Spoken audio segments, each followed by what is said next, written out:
Good morning, friends. I will try to say or present my thoughts in about 40-45 minutes, and then we will open for questions and answers. I do know that some people have difficulty in understanding Hindi, some other people have difficulty in understanding English. I had a little chat with the organizers, and there was an idea that maybe I can speak in both the languages, but unfortunately, my way of thinking doesn't do that very well. So I'll talk very slowly and very simple English. You can ask your questions in Hindi or English, whichever language you prefer, and I will respond as per the language of the questions in the question answer. But while I'm presenting my ideas, I'll talk mostly in English. That's one part. The second part is that my talk is titled as Impact of Pandemic on Rural Elementary Education. I will mention very briefly about the overall impact, but then I'll talk more about ICT, use of ICT and where it leads and its benefits and issues, and then particularly rural girl child education. These are the general kind of things I'll talk about. I'll start sharing my screen with you so that what I'm going to talk that becomes visible in writing also to you. So just a second. So I do hope that you can see my screen now. So this is what I'm going to talk about, this yellow thing. And one important thing I would like to share with you is that I'm going to say several things about ICT and education through ICT. Please don't take it as if I'm opposing ICT. I would like to share with you to sort of corroborate this statement of mine that these days I am teaching heavily, about 6 classes a week online. So I'm making use of it. That facilitates certain kinds of things, and also I feel certain limitations. So I'll share with you some of those limitations and may hint at some of the opportunities and benefits of it, because I do think that there are many people who will share the benefits with you. With these opening remarks, I'll start talking about my presentation. Now, those of you who have interacted with me perhaps know that it's very difficult for me to talk without first sharing the framework within which I am making my comments. So maybe for about 10-15 minutes, I'll bore you with some theoretical background within which I'll be making my comments, etc. I think that is useful to understand what I'm going to say. Education, we all know, depends on learning. The only way of educating something is through learning. This learning could be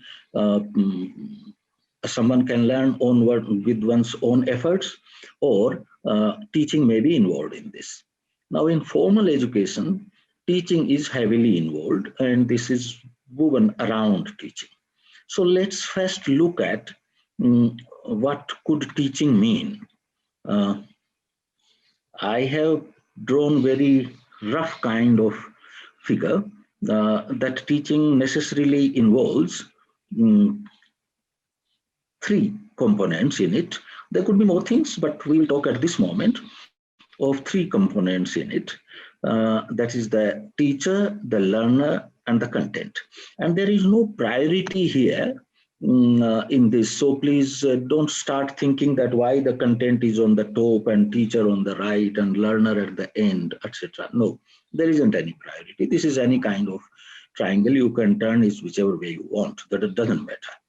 What I wanted to say about this is, and I'll say in several things, that in teaching, in the very definition of teaching, this is important, that the teacher has intentions to teach. Teacher understands the mind of the learner. Teacher understands the content and has the ability to make cognitive connection for the learner with the content. So these are necessary conditions. Otherwise, what you are doing is not teaching at all. This might be anything, not teaching. Similarly, this demands from the learner awareness and acceptance of intentions of teaching, then some respect for the teacher. You don't learn from people whom you don't respect at all, and some worthwhileness of the content. And usually people say that it goes better if you are doing it in what they call ZPD area. We will talk a little bit more about this psychologizing or psychologized for particular child. So this is bare definition of teaching, one can say. Now, in our theoretical background, let's take some help from Dewey, who says these things about curriculum and teaching. And I do not know how big or small my screen you can see. I can read it. Feel that I should have made the font a little bigger, but I cannot do that now. So again, let's see. Dewey talks of one thing. He thinks, and I think that's a very sensible assumption. He thinks that on one side, there is the child and the child's developmental stage and child's mind. And on another side is human understanding, or you can also call them various disciplines of knowledge. Dewey's characterization of disciplines of knowledge is that they are the content, what he calls, they are abstracted out of human experience. So they do not come from the sky, they are abstracted out of human experience. But then this is important, that they are devoid of the context. He gives many examples. You can also think of that. That suppose as a surveyor, you are going around your town in the jungle and making a map of it. You will symbolize things, and the kind of experiences you are having in the jungle of the wind, of mosquitoes, of a beautiful chirping sound of birds, etc. In your map, nothing of that comes actually, and you abstract through symbols, and certain things come which are logically organized, and certain things are left out.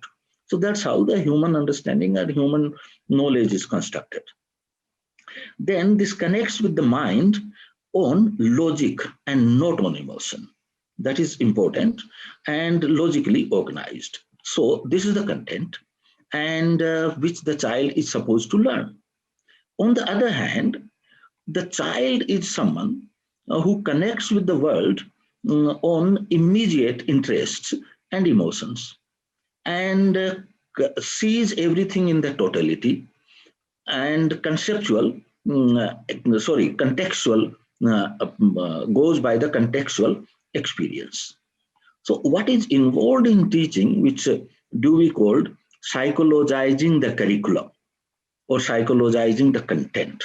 This is the job of the teacher. Teacher mediates this. What does she do? Psychologize the content, which means that creates examples, or rather starts with the learner's mind and tries to organize it in a logical manner, and helps the child in abstraction and logical organization, and slowly moves to the content. Now again, don't go into up and down kind of thing. They are just like that.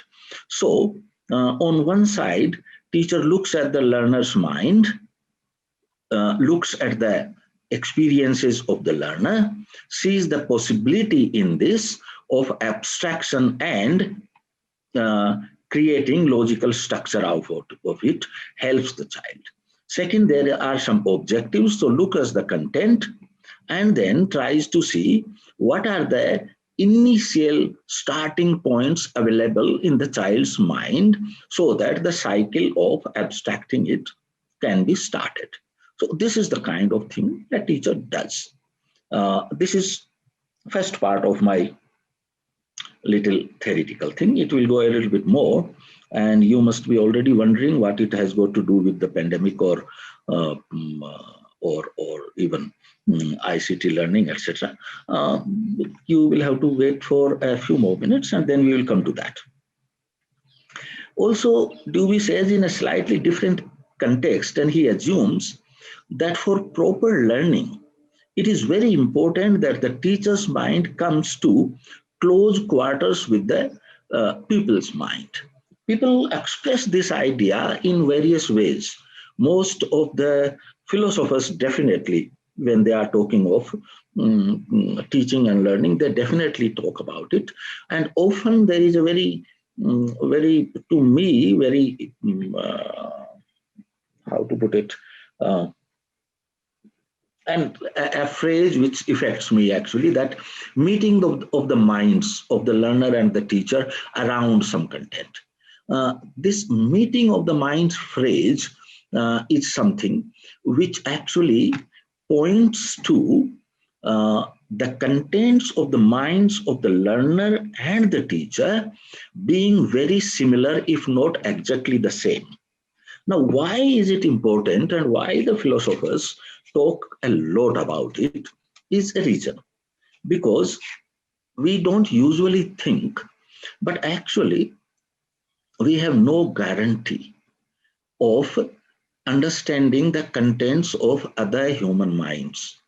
Actually, if I become a sort of extremist in philosophy, I can say you can't even basically logically, on the basis of evidence, prove that other people do have mind. We know that we do. We function on this assumption, but contents of the other mind, knowledge about the contents of other mind is extremely limited. That comes through looking at behavior and language. Now, behavior involves lots of assumptions behind it. You see something and then you interpret that behavior, that this person might be thinking this.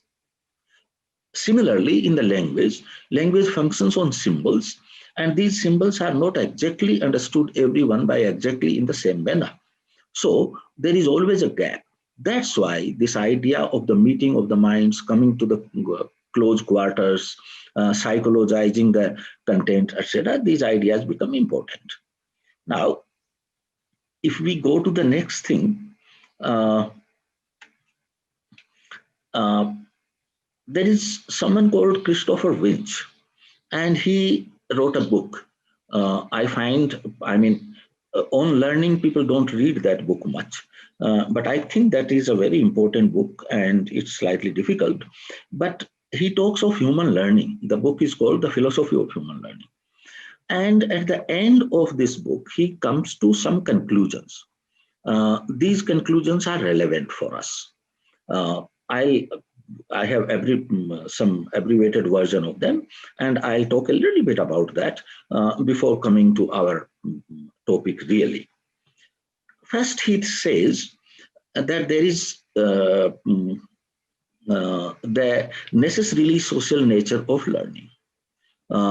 So this is important, that learning, human learning, is definitely social in nature, and what we learn is in the social interaction and for the social values, and we will talk about many other things further down this line. But the loss of social interaction is likely to impact learning. This is the point we can derive from this. Then there is the effective nature of learning. So social nature, but there is also effective nature of learning. And what does that effective nature do? This is closely bound with the social nature. And through this, we learn various kinds of rule following in a social setting, particularly the language learning and various attitudes and dispositions.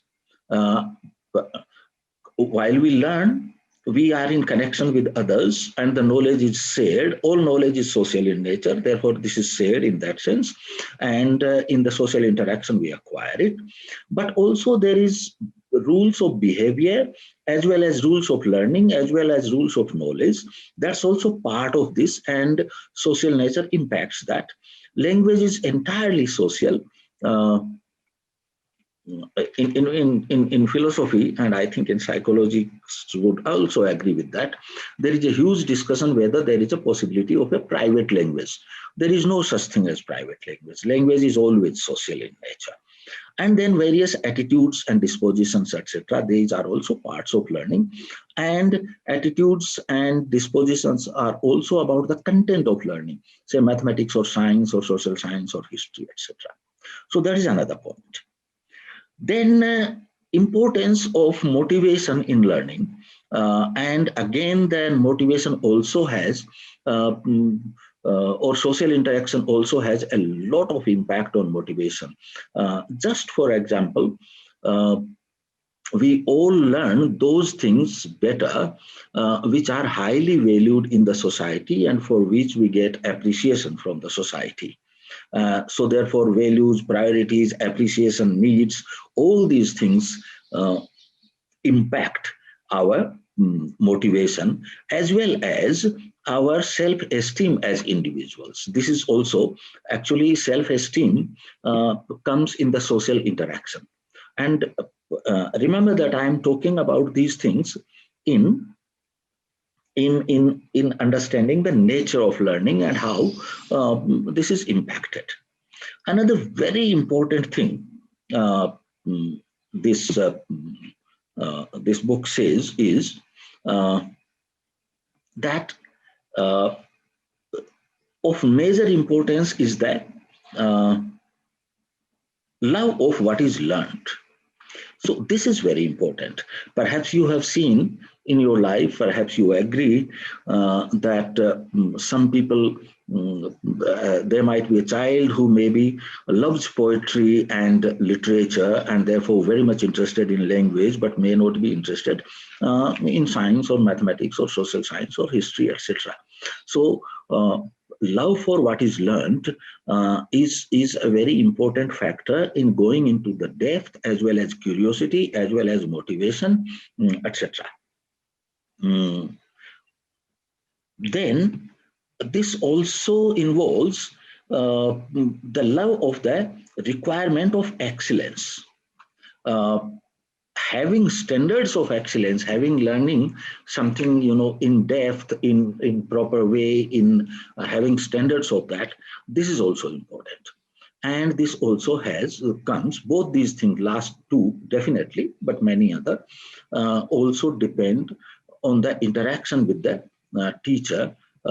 Perhaps you know various kinds of examples in which you found you got an opportunity to in your school, that a teacher who loved, say, history, and somehow children are infected with this love of history or love for mathematics or science, etc. And there might be another teacher who is rather indifferent to the subject she is teaching, and that doesn't enthuse the children. So all these things, so respect for the teacher, respect for the content, and this love for the content and requirements of excellence, etc. All these things are important. Now, if we look about all these things, then I'm again taking help from someone, Paul Standis. And now the ICT people should pardon me for saying the things I'm going to say. You can already notice that the social nature is severely restricted in the ICT teaching.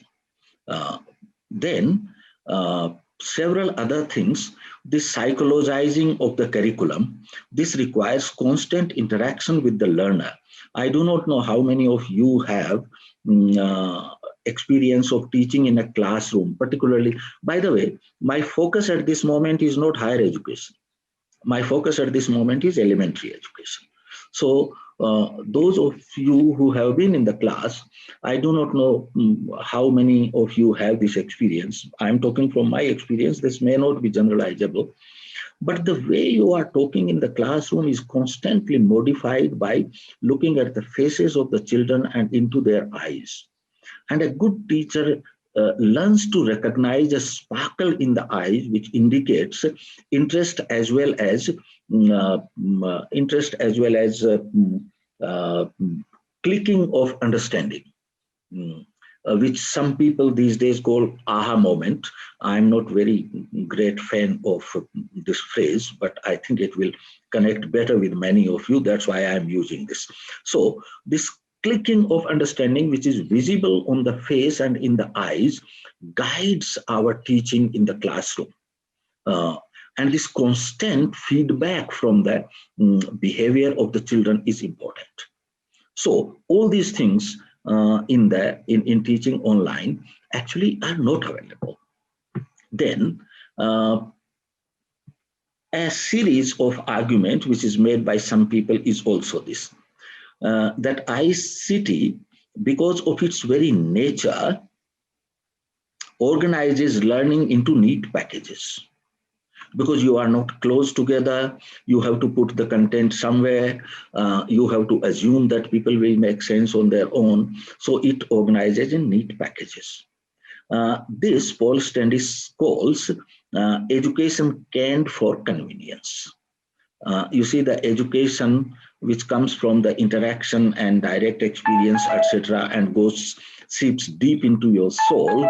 Uh, in place of that, education canned for convenience, it becomes. This naturally leads to something which is called programmed learning. Programmed learning is an idea in which you set some objectives, then you select some content, organize, package that content in a certain manner, constant feedback and evaluation on all this becomes, these are very good things. There is nothing wrong in them. But at the same time, there is a danger of these things becoming rather mechanical. Now he comes to the final point, and which many people may not agree, but I do believe that we should look at it. That in today's world, where there is a lot of emphasis on, and even if you look at our policy document, new policy document, you see the same thing there as well. In today's world, knowledge is valued for its economic function. So what it can perform in the market, either in productivity or selling or distribution, etc., etc. So value of the knowledge becomes what it can perform. So knowledge actually in that sense become a packaged commodity. What does it do? This loses its depth, and love for knowledge and intrinsic value in knowledge, that is lost. Now remember, this love for knowledge and love for learning, what you want to do, they are very closely connected with each other. I have tried to give you my views on that what we are likely to lose in teaching through ICT. In a very general manner, which is going to affect even in the higher education. Now, I would like to list a few positive points about learning through ICT, and then we will connect it with the current pandemic. Now, let's come to the second side. And here I'll talk about children above the age of 12, which means maybe roughly 8th standard and above. I'm now not talking much about the for some time children below 8th standard, or say 12th or 13 years of age. You see, by that time, children become a little bit more independent in organizing their learning, in looking for material. They develop, if they are taught well in their initial years, they develop a kind of how to put it. You know, Yashpal used to call something in Hindi, samaj ka chaska. They acquire a test of understanding. That is, they start looking at their own mind. This is metacognitive ability. Uh, Perhaps you all know that many people, and definitely children, uh, not always know whether they have understood something or not. And by that age of 12 or 13, children start understanding that this thing I have not made sense of in my mind properly. And this thing I have made sense in my mind properly, etc. They start making this distinction. So therefore, in secondary education and higher education, because the people can make sense of whether they have understood or not, because people are more independent in looking for material and digesting it, because their language capabilities are developed to a certain to a relatively higher level, because they can control their own impulses and direct their attention for the utilitarian point of view in learning, which means that their immediate they have better self-control on their immediate impulses.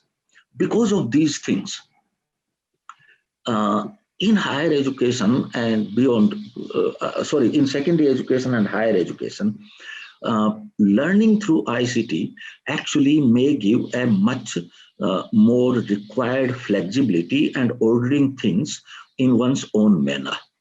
But remember that even there, those social nature of learning and appreciation and those things are not going to go away.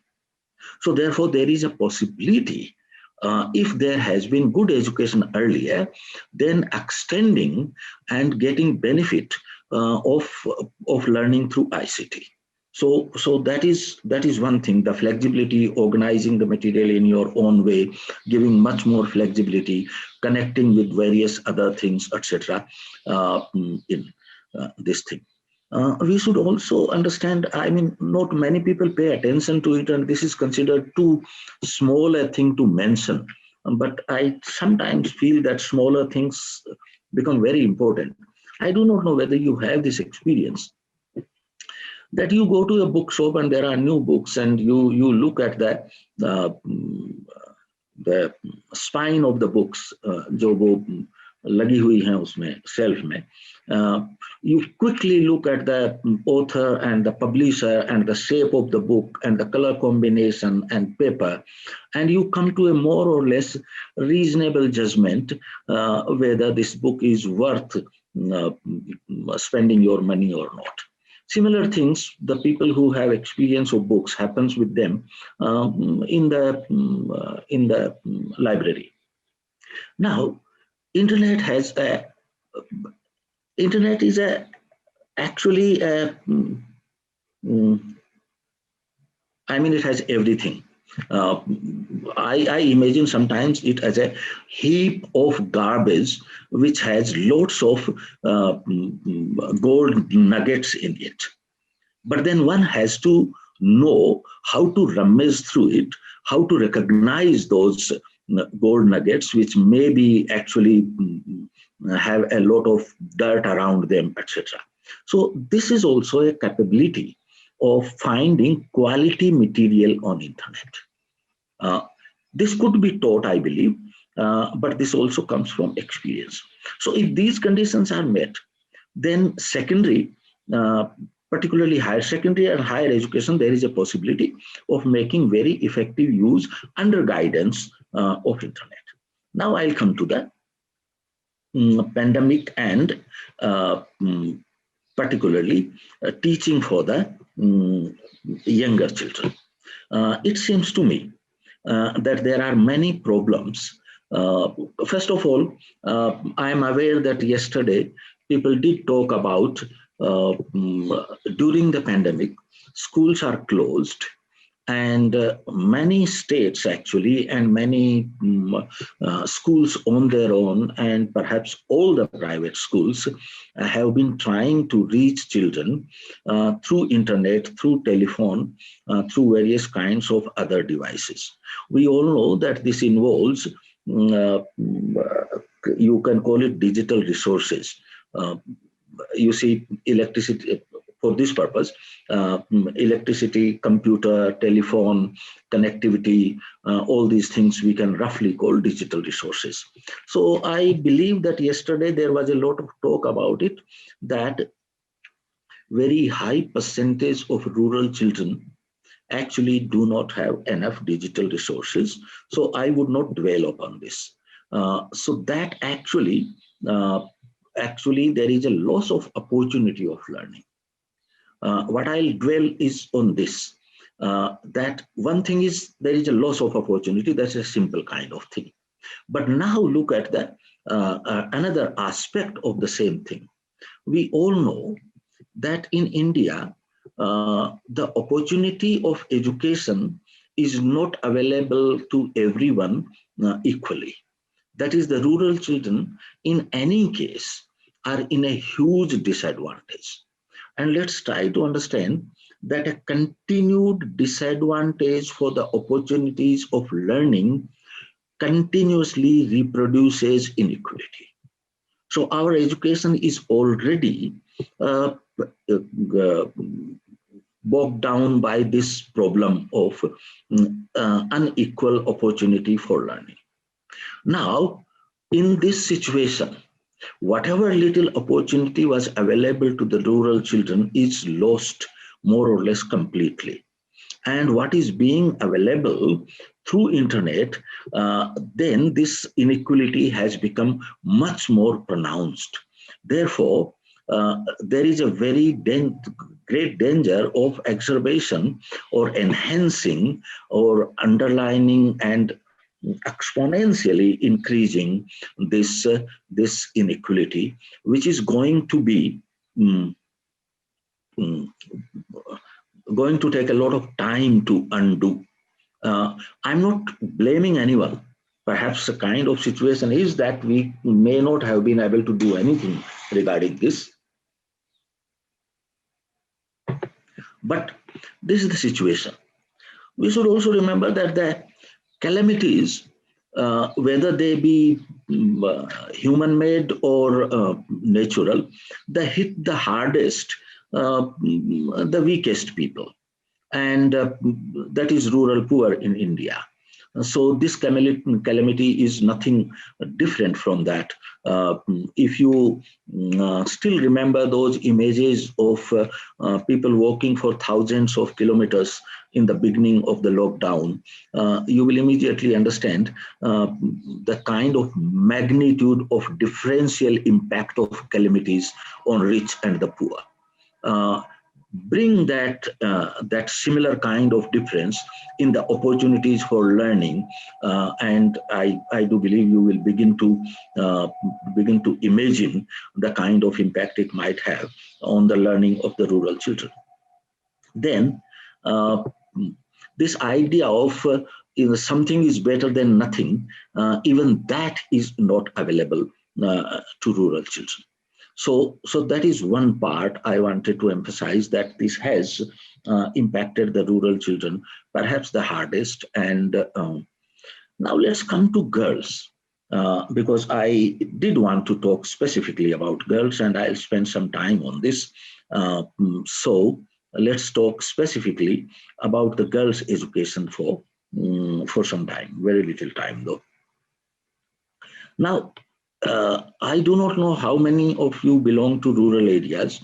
My generalization on the rural areas and condition of girls in that situation is based on a very localized but in-depth experience of certain communities in one area. I do not have any studies to refer, but I do believe I haven't heard anyone countering that through studies, etc. So this depends more on the direct experience of some rural areas of Rajasthan, with which I am very closely connected. First of all, now I'll talk about the difference between girls and boys in the rural families.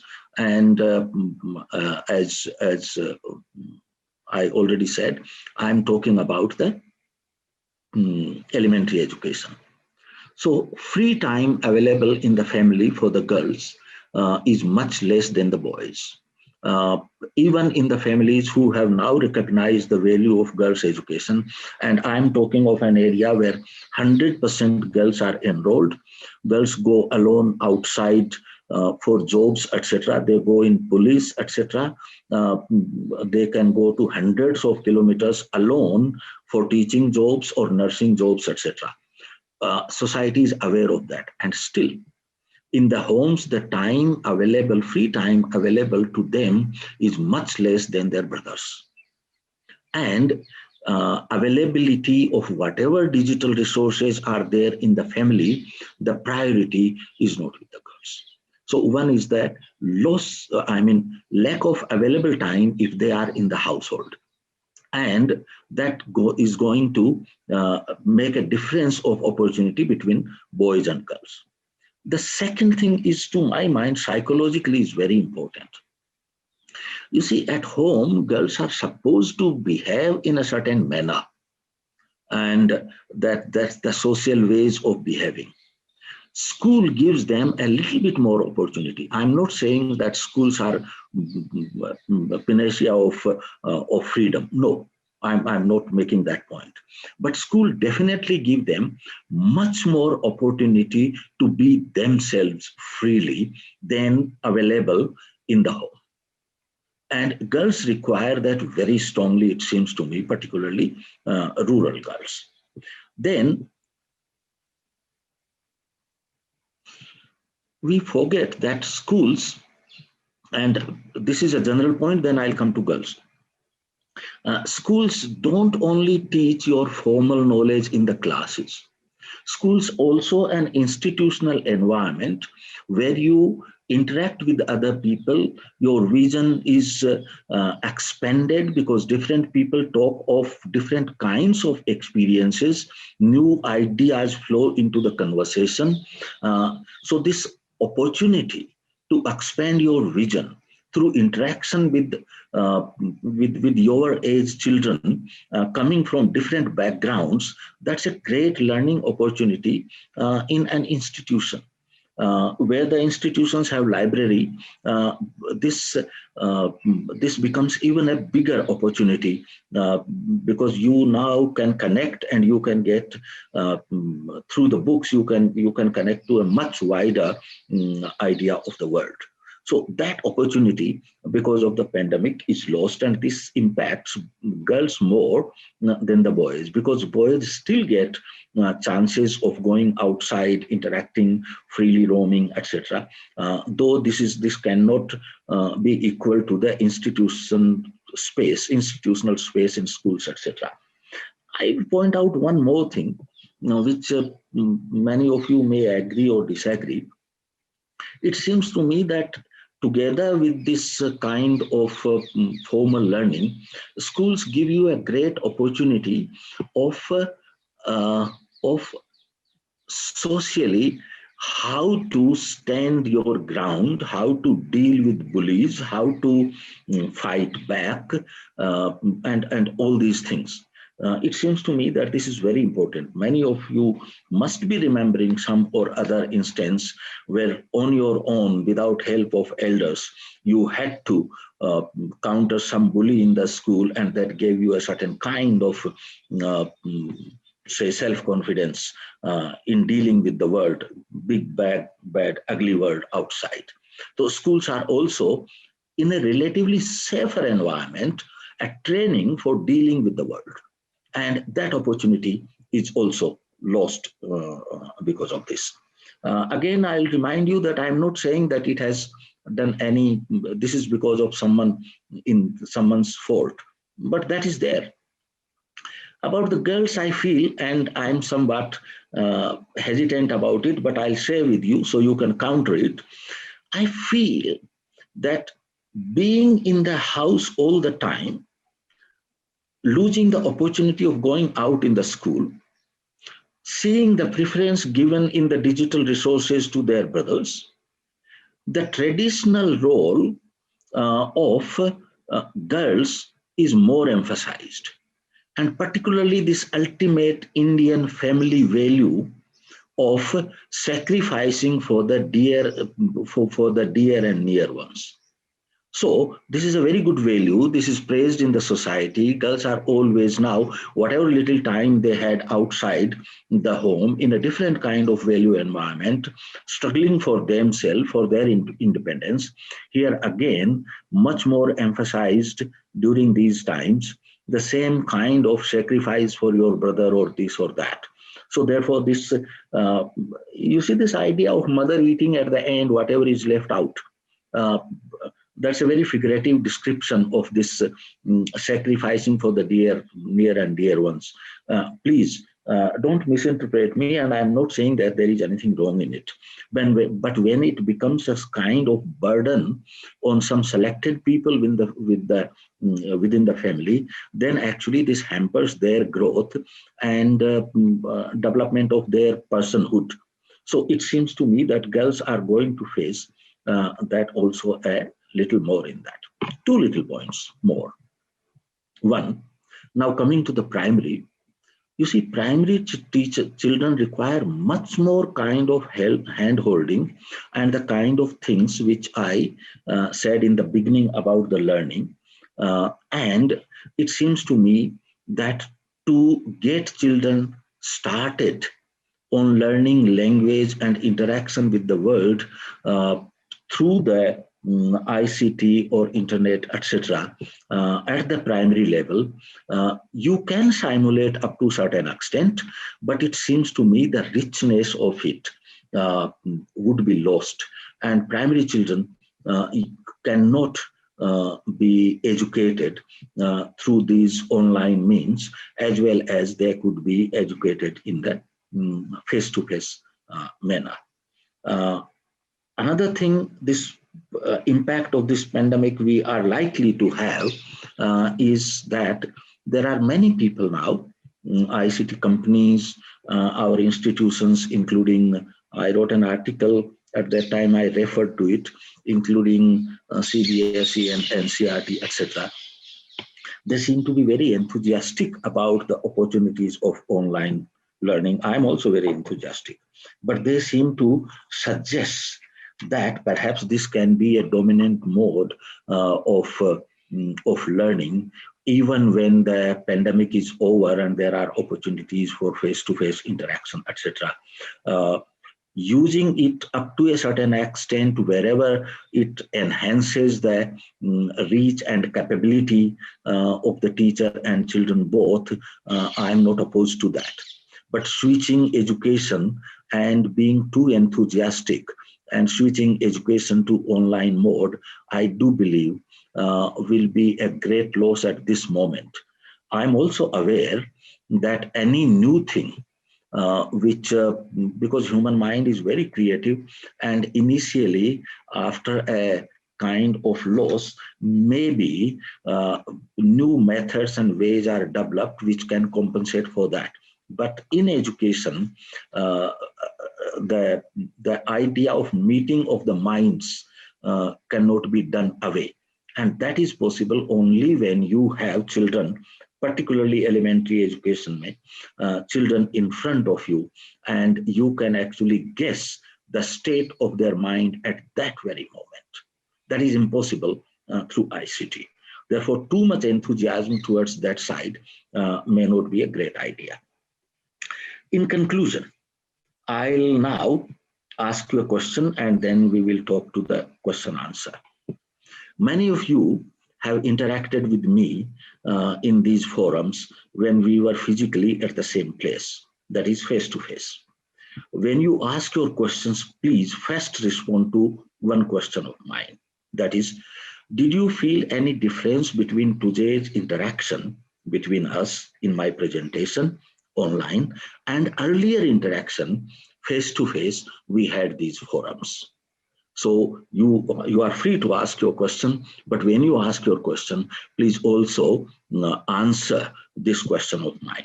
Thank you very much, Rohit ji. I think uh, the way you unpack the whole thing in the backdrop of a theoretical lens, I think we got some very valuable insights on this intuitive problem that or discomfort that we all were experiencing with this whole online mode of learning. So we Rohitji had asked a question. I will request all the participants or audience maybe to respond on the chat. um, so we'll just take like about 2 minutes. His question was whether, like all of us have must have got an opportunity to interact with him face to face. So his question is that do we find any difference between the interaction we have had with him face to face and this interaction that we are having online? You can ask this question as and when it comes, Sabdaji, and we can Okay, start talking about other questions. right. But I request at least all those people who have interacted with me face to face, whether they see any difference in today's interaction in that interaction. Right. So one response that I would like to share with you, Rohit ji, is that the participant doesn't. The name is not mentioned, but he's saying that he or she is saying that he found your talk to be as engaging as the online Good, discussion. Yeah. good. I'm happy about that, which means that Right. I'm becoming proficient in this mode of Great. interaction. Okay. So I have so far received. There are two questions that we have received, and I'll place the first question before you. Mhm. The first question, Rohitji, is that the most of people in the rural community, there is a lack of access to the online education tools. So the question is that what we can do so that every child can get a good education in these current times. Okay. Uh,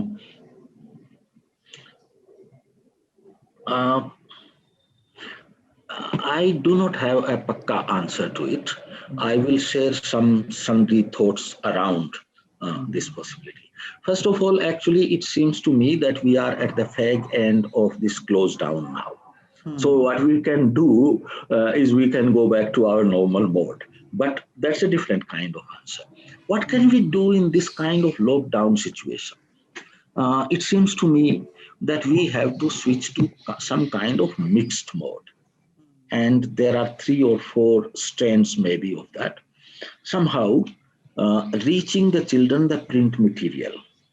I'm talking, say, suppose primary. And therefore, having the learning material in the print form, uh, distributing it to all of the children, somehow reaching it to them. Part one. Part two, if possible, making some groups of older children and younger children who are close, in any case, living closely in families, and therefore, teaching learning opportunities are not going to enhance or exacerbate the passing on a virus from one to another, because in any case, they are together. So organizing the groups of smaller and slightly more advanced children to help the younger children or maybe family members. So organizing those kinds of groups. And third, developing, and here this ICT can help a lot. You can develop a kind of program, and what are the where the feedback, etc., and some kind of data on what each group is doing. This becomes very easy through the ICT, that what are the kinds of activity, what is the kind of material they are engaging, what is the kind of progress they are making, all these things. And then teachers interacting in this kind of, rather than depending on ICT or internet lessons, depending on this variety of these things. Some of this could be done through the normal mobile phone as well, even if this is not smartphone. For example, conversation with the older children and some conversations with the younger children are possible even with the normal phone. But let me remind you that this is again in the absence of a richer opportunity of learning, and since there is nothing else available, therefore something better than nothing principle is being applicable here. uh, I don't think this could be equated or one can be satisfied with this. Right. Yeah. Yeah. So another question that we have is that during your conversation, you had mentioned that how internet is so full of garbage, and we have to really train ourselves to be able to find gold on the internet. So the question is how to find gold on the internet, and how, whether or not it can be taught. So could you please elaborate a little more on that? I do not know whether I can, but let me say something on this. Please remember that I am just sharing my views on this. Neither I am an expert, nor I can say that I have found the way, etc. Nothing of that nature. I am talking more from my own experience. I must share with you that I use internet extensively, and particularly for finding my books on internet. That's the main use I make of internet. Uh, so it seems to me that this requires some kind of experience. First of all, your purpose is being clear in your mind, because internet has a great uh, tendency of you ask for A and it will give you answers for B, C, D, E, F up to Z in thousands, and they are much more interesting than what you were looking for. So you are asking for a book and it will show you a film, and you, if you let yourself or say your immediate inclination guide you, then it will take you far, far, far away. So it seems to me that first one has to think about, up to a certain extent, self-control. That I have a focus, I'm going to work on that. So that is one part. And for children, this is very, very difficult to learn. Let's remember that. So, but it will come only through the experience. If you keep children completely away from internet, they are never going to develop it. And the first time they are going to interact with it, they are going to hit by the garbage. So it's much better to actually, in a guided manner, sort of help them develop it. I'm not saying teaching. I do not know whether it is possible to teach. Help them develop this capability. Part one. Part Right. two is a very big thing, is about the quality of the content you find on this. And I'll take two examples. If you just now, if you look on learning or curriculum, uh, this comes from experience and a lot of reading actually, but you will find varieties of kinds of material. One would be very catchy and very, the best selling material. And they have great knack of catching your attention. So, generally speaking, I will, some people may not like it, but when you are looking for something, you will find Chetan Bhagat as well as R.K. Narayan, Pearl S. Buck, and Dostoevsky on internet. Now, friend, this depends on your capability to understand the relative merits of Dostoevsky and Chetan Bhagat. And Chetan Bhagat is going to be presented to you on the internet in much more attractive package. So that's another issue of recognizing the quality. It seems to me that sometimes packaging, and to make things easy, they make it so shallow that this is not worth learning, and this will give you a wrong idea about it. So that's the second thing, I think, about the quality. The third thing is profusion. So you have to limit your greed, that even for the good quality, you might find too many things, and you might get into that jumping from topic to topic to topic. So again, I'm coming back to the concentration. But these I am giving you general criteria. And I do not know how to train people for that or help people develop that, etc. Maybe this develops because of the focus and self-awareness and a bit of metacognition at your own part and experience of internet. I'm completely aware that I did not give a satisfactory answer to this question, but then I do not have a more satisfactory answer to this question. Right. Rohit जी, बहुत सारे सवाल girls education को लेकर participant से आए हैं और कुछ मुद्दे उन्होंने जो अपने सवाल में रखे हैं, बहुत सारे सवाल मिले जुले हैं, तो मैं उनको एक साथ रख रही हूँ।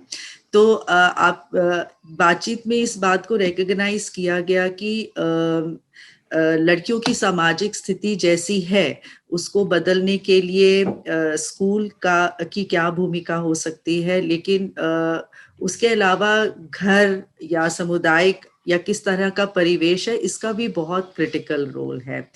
तो ये सब जानते हुए कि लड़कियों की सामाजिक स्थिति कैसी है, घर के परिवेश कैसे हैं, स्कूल में खासकर उनकी क्या भूमिका हो सकती है, इस पर अगर आप कुछ अपने विचार रखें। मैं 2-3 चीजें मोटी मोटी सी शेयर करने की कोशिश करूंगा इसमें। कुछ डायरेक्ट एक्सपीरियंस गर्ल्स एजुकेशन के साथ जो हम लोगों ने किया है, कुछ थ्योरेटिकल लेवल पे। First of all let's try to understand that school has to be aware.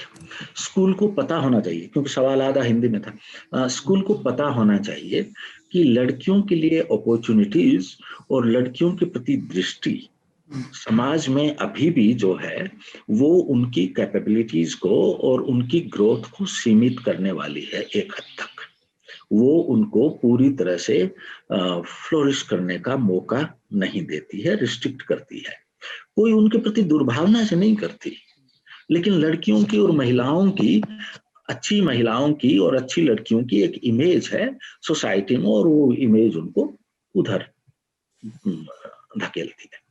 अब स्कूल एक जो काम कर सकती है वो लड़कियों को सेल्फ कॉन्फिडेंस और दूसरी चीजों में इन्वॉल्व होने के मौके दे सकती है। मैं आपको 3-4 उदाहरण बताता हूँ। आपको आश्चर्य होगा, एक बार हम लोग 9 से 14 वर्ष की लड़कियों के लिए कुछ रूरल स्कूल्स चला रहे थे, जो लड़कियां स्कूल से बाहर रह गई थी उनके लिए। एंड वी नोटिस्ड कि इन स्कूलों में यदि एक साइकिल रख दी जाए, वेरी सिंपल डिवाइस, और लोगों ने भी किया है ये काम, एक साइकिल रख दी जाए तो रूरल एरिया में लड़कियां साइकिल चलाना सीख रही हैं और स्कूल टाइम में और थोड़ा सा उसके बाद भी इधर उधर घूम रही हैं। ये अपने आप में उनकी सेल्फ इमेज और इंडिपेंडेंस दोनों की तरफ एक प्रकार का इशारा करती है। Another thing we did was that in our school, which is we run in a very conservative community, in our school हम लोगों ने ये कहा कि सारे बच्चे सारे खेलों में इक्वली पार्टिसिपेट कर सकते हैं। तो boys and girls playing football together and competing with boys, etc. That gives a lot of confidence to girls in those kinds of things. I'm talking formal learning के अलावा स्कूल की opportunity. एक बार एक teacher ने हमारे school में लड़कियों से बात करते हुए पूछा, मतलब जो जनरल बातचीत चल रही थी उसमें बात यहाँ आई कि तुम स्कूल में इतनी ज्यादा बदमाशी क्यों करते हो। एंड आई थिंक दैट इसका कुछ पेडागोजिकल मीनिंग है, इसलिए मैं आपसे शेयर कर रहा हूं। तो एक लड़की ने तपाक से कहा कि घर पे हमको बदमाशी करने कौन देता है। I think this is a very important pedagogical response. I'm not saying कि बदमाशी करने के लिए encourage करिए लड़कियों को, I'm not saying that at all. लेकिन मैं ये कह रहा हूं कि ये कॉन्फिडेंस, स्कूल ये कॉन्फिडेंस दे कि यहाँ मैं कुछ नोटिनेस कर सकती हूँ, यहाँ मैं अपने मन की बात कह सकती हूँ, मेरे से डायरेक्टली, मेरे से actually, and teachers Digantar keep on saying this thing, religion पे जिस प्रकार के सवाल लड़कियां स्कूल के बंद कमरे में पूछती हैं, हिंदू और मुस्लिम दोनों लड़कियां, about questioning the ideas of religion and religious restrictions on women and about the scriptures, openly कहती हैं 9वीं 10वीं के लेवल की लड़कियां, ये सवाल हम घर में समाज में नहीं पूछ सकते, तो आपसे यहां पे बात कर रहे हैं। मैंने आपको एक से अधिक उदाहरण इस प्रकार के दिए हैं जिसमें आप स्कूल में एक प्रकार की इक्वल अपॉर्चुनिटी, एक प्रकार के कुछ ऐसे काम जो यूजुअली लड़कियां उस सोसाइटी में नहीं करती हैं, openness of discourse and equality of being naughty between boys and girls, इस प्रकार की बहुत सारी चीजें आप स्कूल में ला सकते हैं। और इन सारी चीजों को आप फॉर्मल लर्निंग में again and again in language, in social studies, in environmental studies, etc. बहुत अच्छी तरह से पिरो सकते हैं अपनी फॉर्मल लर्निंग में। आई डू नॉट नो मेरा जवाब कितना साफ है, लेकिन इस बार मैं थोड़ा ज्यादा कॉन्फिडेंट हूं पहले से कि all these possibilities are there, could be explored, could be worked out some kind of plan on the basis of that. But this requires, let me warn you, this requires very aware teachers. This could be overdone in a very, I'm sorry to say, use this word, in a very stupid manner. जिसमें लड़कियों को भी नुकसान होगा, school को भी नुकसान होगा. One has to do it in a very natural growth manner within ZPD. Zone of proximal development of the children who are coming from this kind of community. What are the things that can logically grasp? What are the things which are going to beyond their logical grasp and therefore may upset them? So one has to calibrate in a very, very carefully. आप mute पे हैं शब्दा जी. शब्दा जी आप mute पे हैं. तो रोहित जी, जो बात आपने अभी रखी उसी से मिला जुला एक एक्सटेंडेड सवाल है. सो अर्बन एरियाज में स्पेशली ऑनलाइन लर्निंग को एक रेवोल्यूशन के जैसे देखा गया है. और उसके जो सपोर्टिंग आर्ग्यूमेंट्स हैं वो कि आप कहीं भी कैसे भी अपनी पेस पर सीख सकते हैं, और इस तरह की भी मान्यता है कि शायद बच्चे ज्यादा सीख रहे हैं. तो ये जो स्टेटमेंट्स हैं या मान्यताएं हैं, और आपने जो अभी एक थ्योरेटिकल लेंस दिया आईसीटी को और टीचिंग की पूरी नेचर को लेकर, तो how do you view these some of these assumptions? ये मान्यताएं आप कैसे देखते हैं? So I don't outright reject these possibilities, but let's first look at the conditions under which this कहीं भी कैसे भी अपनी स्टाइल में ज्यादा सीखना, freedom of learning, etc.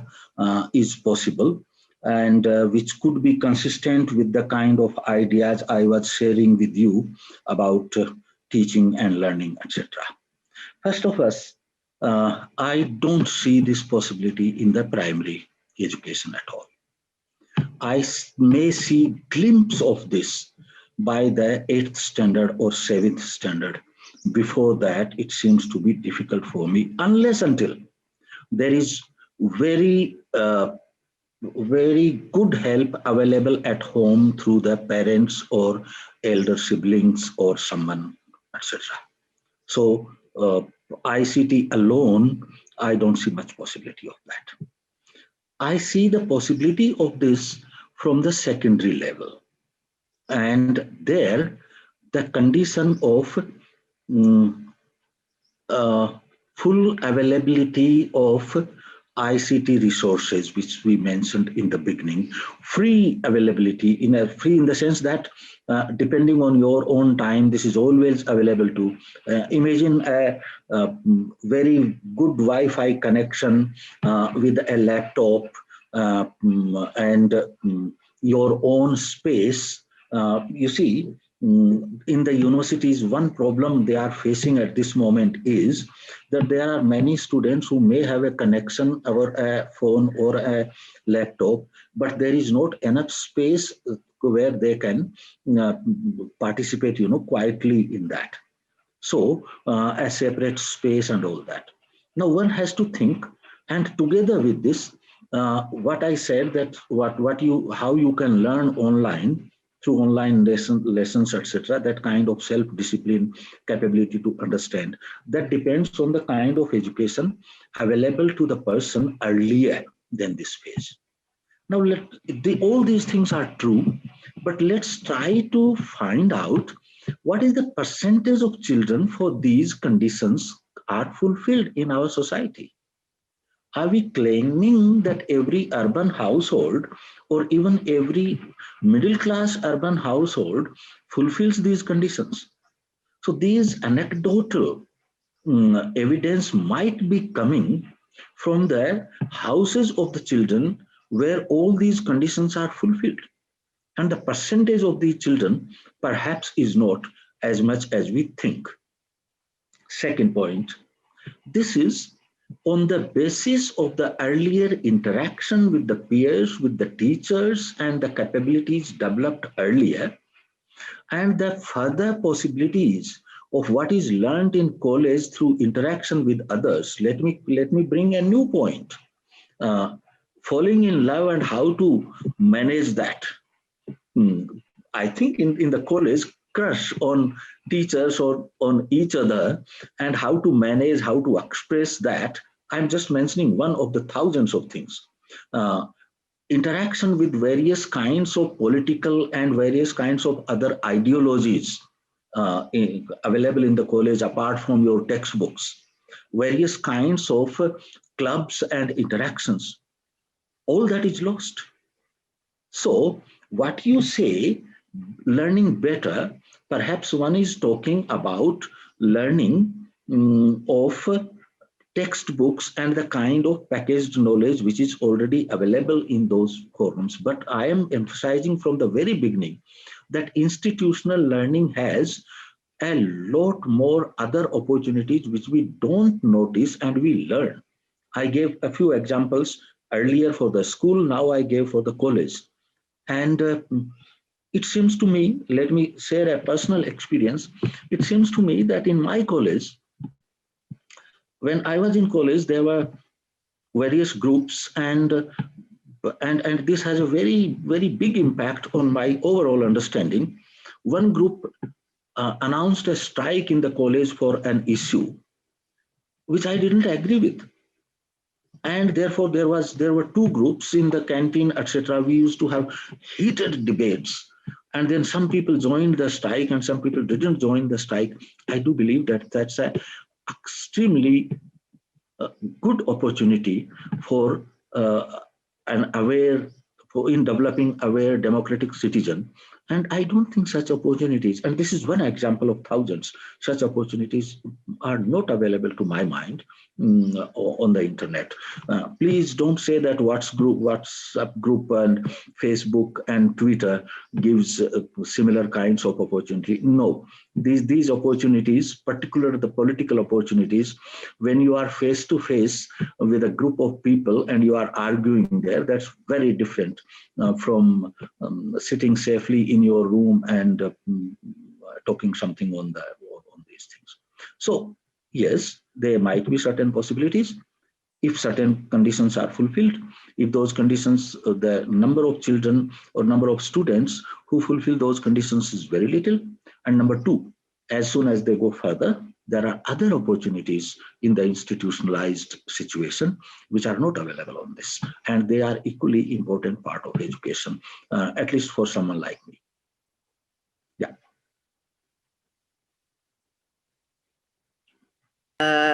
तो रोहित जी, एक अब थोड़ा न्यू लेंस है क्वेश्चंस का.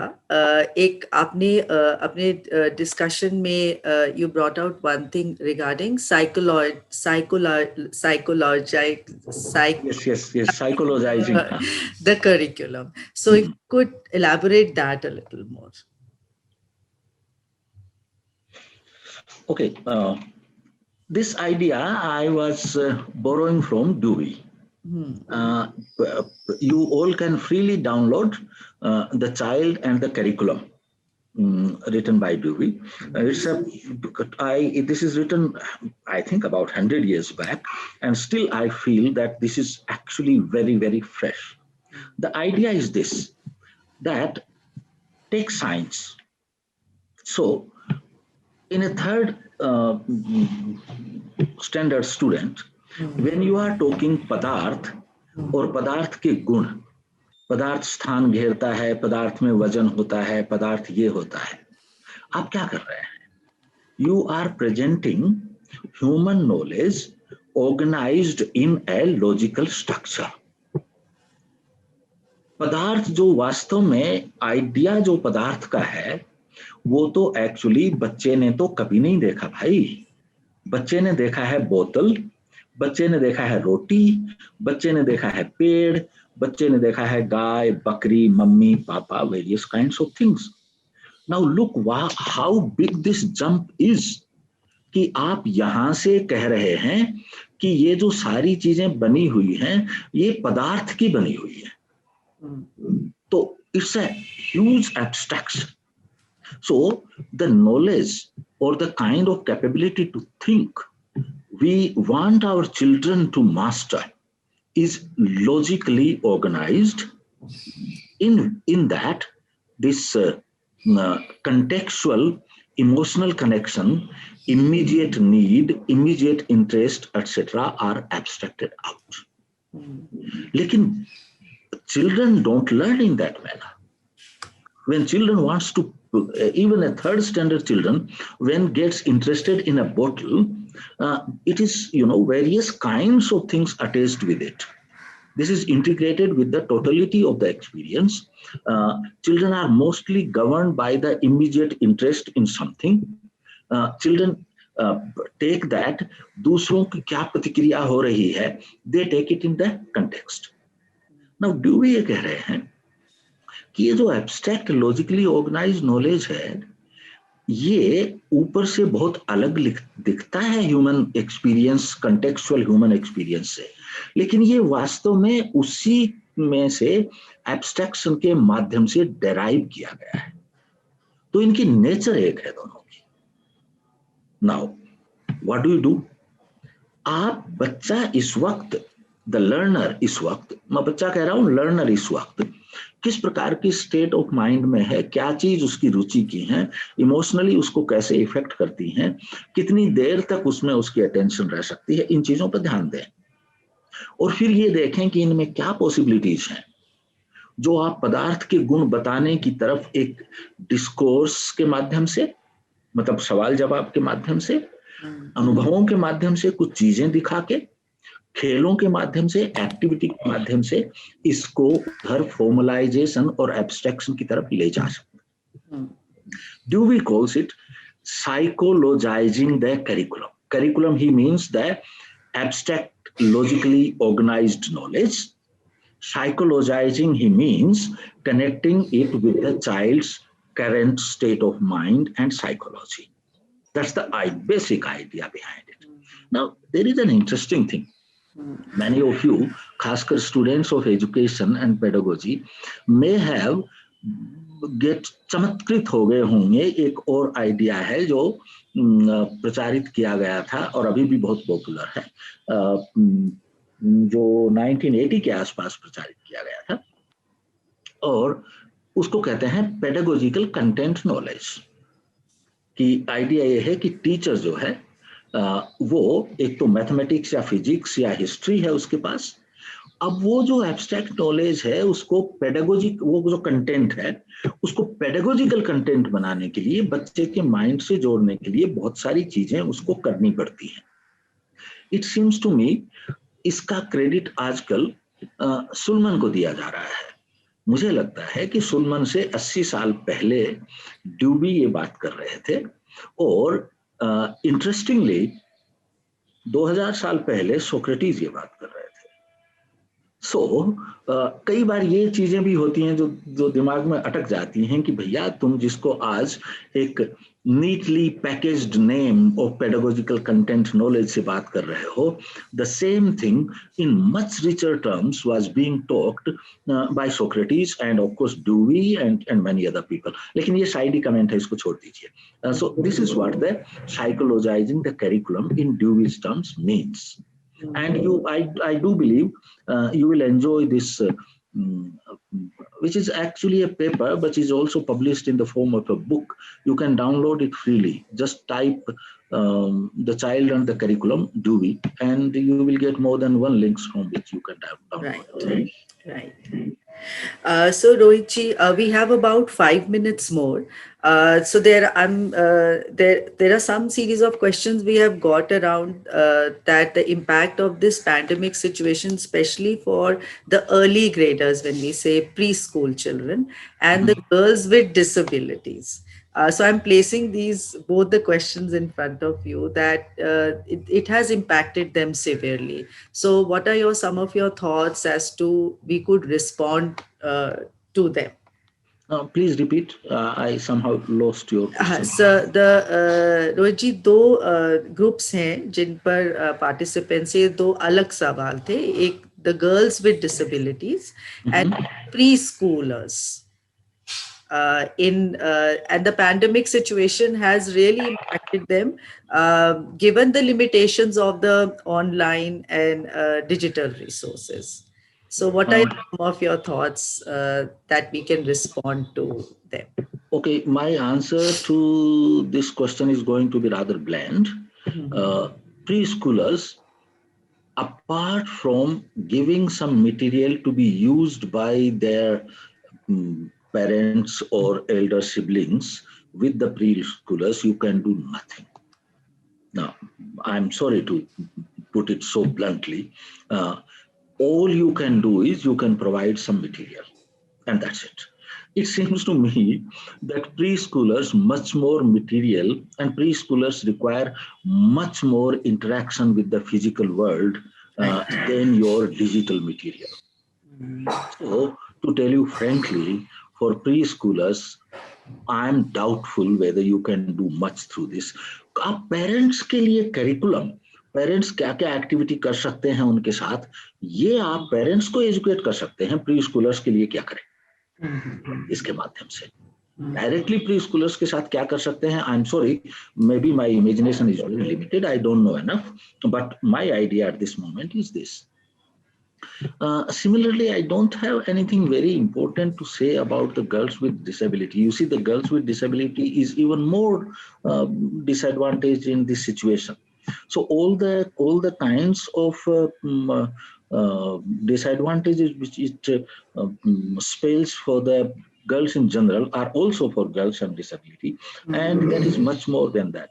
I am also very hesitant to talk about uh, you know children with disability because this is a very large dabba, and there could be disabilities which are actually so little that children can blend with any kind of learning situation without much difficulty, and on the other side there might be very severe kinds of disability which require special care, and special care is absolutely impossible through internet, etc. So again, what you can do is make the parents aware about it. This the range is so much that being able to say anything on this is very difficult for me. But no one answered my question. I answered all your questions. No one is answering my question, apart from one person. No, but we have received many in the chat. We've got a mixed response, but most it's like I would say they are more leaning towards that. They enjoyed the face-to-face interaction with you, especially the conversations over tea. And one thing that I Remember, I said the institutional setting, the right. other things. Yeah. Right. And even peer learning, listening to everyone else's responses. So those are the kind of inputs we have got. And we've got many personalized inputs where people have mentioned that how they have enjoyed the arguments over the cup of tea, the small discussions. So yeah, definitely face to face is a winner. That's the point I wanted to make. Right. So, Rohitji, with your permission, although we've almost come to the close of it, but it's an important question. So, I would like to place a closing question in front of you. Go ahead. We've talked about the inequality of opportunities because of this pandemic situation and the lack of access to digital resources. And it is also there's another lens that this kind of opportunities are different in rural and urban areas. So that's also one part of inequality. The another point that has been highlighted related to inequality is also what knowledge is valued in the society. For example, there are many learning opportunities in rural areas, but that knowledge is not often valued in society. So, what are your thoughts on this? That's a general question, not necessarily connected with the pandemic and online learning. Right. It seems to me that this question will also can be interpreted in about 1,000 different manners. So I'll have one interpretation and say something on that. I do not know how much time I have because this question is very complex. I wouldn't take too Right. much of time, but I'll try to Right. give some idea about it. Right. You see, uh, I personally believe, and many people among you are going to disagree with me on this, but I personally believe that before the children go to the school, most important thing for them is actually the direct experience of the society and nature. And organized learning, sitting at one place, etc., are pretty little of pretty little value. Uh, Generally speaking, we call it experience. If I come from epistemic point of view, there is an idea of knowledge by acquaintance, which simply means that interacting with various kinds of objects and things and animals and this say animated life, etc., and interacting with human beings and retaining the memory of that. That's all it means. All knowledge is built on the basis of this. And it seems to me that in rural area, this kind of knowledge is much more available to the children who are staying in a joint family or close proximity with other houses and safe environment around them to play, etc. And this plays an important part. If educators can take that into account, that would be great. That's part one. About the rural knowledge, I do not know how exactly people interpret it. Often the examples given is that understanding of the plants, understanding of animals, understanding of the natural processes, understanding of the environment. For example, this is one is much more directly or closely connected with the elements in the rural area. The kind of experiences of sardi, garmi, barsat you have in rural, usually you do not have in the cities, etc. So those experiences enrich your life. I'm from rural area and I understand that. But rural knowledge is also meant sometimes the kind of formulated rural wisdom is. And I would say that this is highly important to engage with formulated rural wisdom through the curriculum and in education. Lekin giving a pedestal to the rural wisdom and having that, of course, there is a great knowledge, etc. I'm sorry, I belong to a rural area and I'm extremely doubtful because in the closer uh, rational examination of the rural knowledge, many of them turn out to be unfounded beliefs. And therefore, examination and connecting with that and bringing that on board for our understanding is extremely important and should definitely be done. Eulogizing it that this is some great insight and depth, I'm sorry, I'm doubtful about that. There might be some nuggets in that. I'm not denying that. But usually I'm not sure about the usual understanding of that. I'm sorry if I disappointed you at the end, but that's how I think about it. Thank you very much, Rohitji. I think uh, we all have been hugely benefited by some very useful insights and perspectives that you brought to this challenge that we all are facing, responding to the pandemic situation. I really want to extend thanks on behalf of all the participants and team at Wipro.